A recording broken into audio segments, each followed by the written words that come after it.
Good morning बच्चों। कैसे हो आप लोग? बढ़िया, चलिए बहुत अच्छा।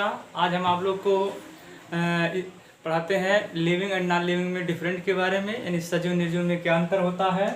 ठीक है, इससे पहले प्रीवियस वीडियो में यानी भाग 1 में हमने आप लोग को बताया था सजीव क्या होता है। ठीक है, और सजीव के लक्षण के बारे में हमने आप लोग को बताया था। सजीव के लक्षण प्रमुख कितने होते हैं, तो उसमें से 7 प्रमुख है। वैसे 10 सजीवों के प्रमुख लक्षण हैं, 10 लक्षण माने जाते हैं, प्रमुख से 7 इसमें माना गया है।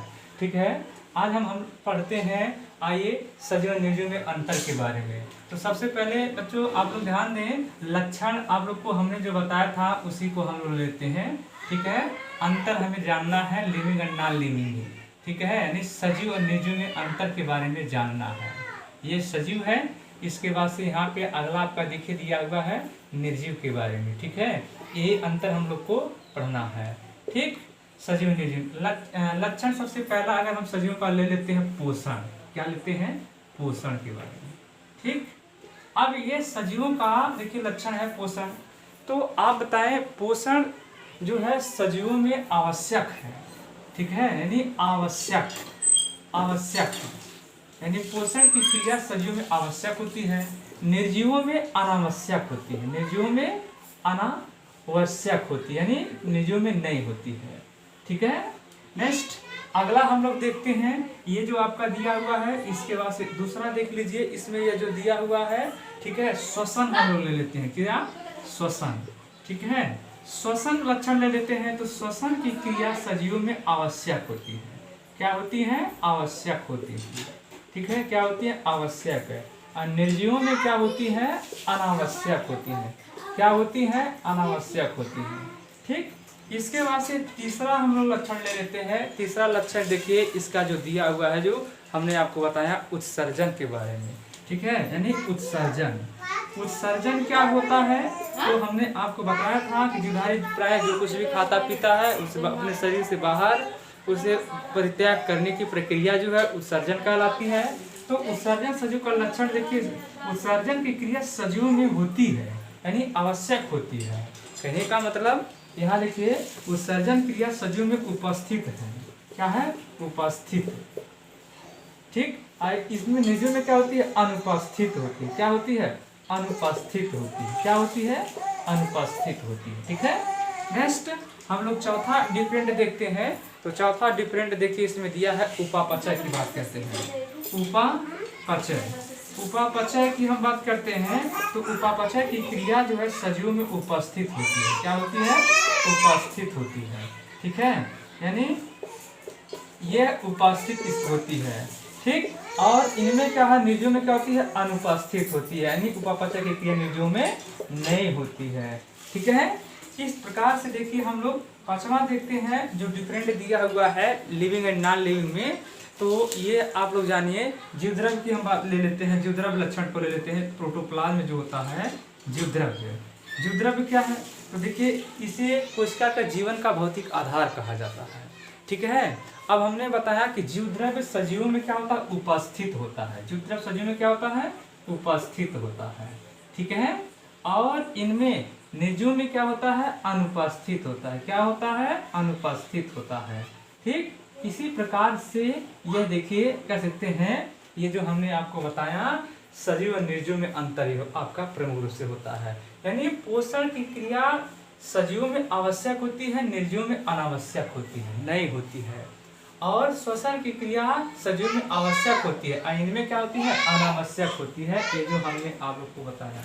ठीक है, और फिर इसके बाद से ये आपका श्वसन दिया हुआ है। तो ये हमने आपको बताया उत्सर्जन की बात करते हैं। तो इस प्रकार से देखिए, कह लीजिए कि सजीव और निर्जीव में डिफरेंट यानी अंतर होता है। ठीक है, आइए हम लोग अब अगला जो है देखते हैं, जंतु व पादप में क्या अंतर होते हैं। ठीक है, आइए हम लोग उसको देखते हैं, पढ़ते हैं। ठीक है, जंतु व पादप में क्या अंतर होते हैं। ठीक, यह इस प्रकार से हमने आपको बताया सजीव निर्जीव में अंतर होता है। अब जंतु व पादप में क्या अंतर होता है इसको देखते हैं। देखिए जो दिया है, जंतु व पादप में अंतर। ठीक है, जंतु व पादप में अंतर दिया है। अब हम वही पुनः लक्षण ले लेते हैं, लक्षण, ठीक है। और यहाँ पर देखिए जंतु है ना, यहाँ पे देखिए यह है जंतु और इसके बाद से यहाँ पर ये देखिए पादप, ठीक। यानी यहाँ पे ये जो दिया हुआ है देखिए पादप। सबसे पहले सजीव जंतु में लक्षण की हम लोग बात करते हैं, तो इसमें से देखिए हम सबसे पहले इसका लेते हैं शारीरिक संगठन का लक्षण में देखिए ले लेते हैं। शारीरिक संगठन, ठीक है, शारीरिक संगठन है ना। अब शारीरिक संगठन क्या है, तो हमने बताया कि जंतुओं के शरीर का शारीरिक संगठन जटिल होता है। कैसा होता है? जटिल होता है। तो जंतुओं का शारीरिक संगठन जटिल होता है, ठीक है, यानी जटिल होता है। और पादपों का शारीरिक संगठन क्या होता है? सरल होता है। क्या होता है? सरल होता है, ठीक है। यानी जटिल का मतलब जान लीजिए, इसको अध्ययन करने में बड़ी कठिनाइयाँ होती हैं और इसको अध्ययन करने में आसानी होती है, ठीक है। इसी को हम जटिल और कह लीजिए कि सरल कहते हैं। नेक्स्ट इसके बाद से देखिए अगला आपका इसमें आता है कोशिका भित्ति की ले लेते हैं, यानी कोशिका भित्ति, ठीक है बच्चों, आप लोग ध्यान दीजिएगा। कोशिका भित्ति की हम लोग बात करते हैं, कोशिका भित्ति। तो कोशिका भित्ति में यह जो दिया हुआ है, ठीक है, यानी कोशिका भित्ति इनमें नहीं होती है, सॉरी हाँ, इनमें नहीं होती है, ठीक है, यानी अनुपस्थित होती है। कहने का मतलब यहाँ आप जानिए अनुपस्थित, अनुपस्थित होती है, ठीक है। इनमें क्या होती है? पादप में उपस्थित होती है, उपस्थित, उपस्थित होती है, ठीक। यानी जंतुओं में यह कोशिका भित्ति अनुपस्थित होती है, पादप में उपस्थित होती है। अगर हम बात करते हैं पाइप कौन सी कोशिका भित्ति होती है, तो होती है सेलुलोज की। क्या होती है? सेलुलोज की होती है, ठीक है, सेलुलोज की होती है, ठीक। और इसके बाद से देखिए अगला जो डिफरेंट इसमें जो दिया हुआ है, जो आप लोग को हमने बताया, ठीक है, इसमें से आपका अगला जो डिफरेंट की हम बात करते हैं, है ना। इसमें जो आपका देखिए दिया हुआ है जंतु, ये क्या कहते हैं? उत्तेजनशीलता को ले लेते हैं। अगला लक्षण देखिए इसमें दिया है उत्तेजनशीलता, ठीक है, उत्तेजनशीलता, ठीक। उत्तेजनशीलता क्या है? तो जंतु में उत्तेजनशीलता क्रिया तेजी से होती है। ये जान लीजिए, यह क्रिया तेजी से होती है, यह क्रिया तेजी से होती है, ठीक है। जंतु में यह क्रिया तेजी से होती है। पादप में यह क्रिया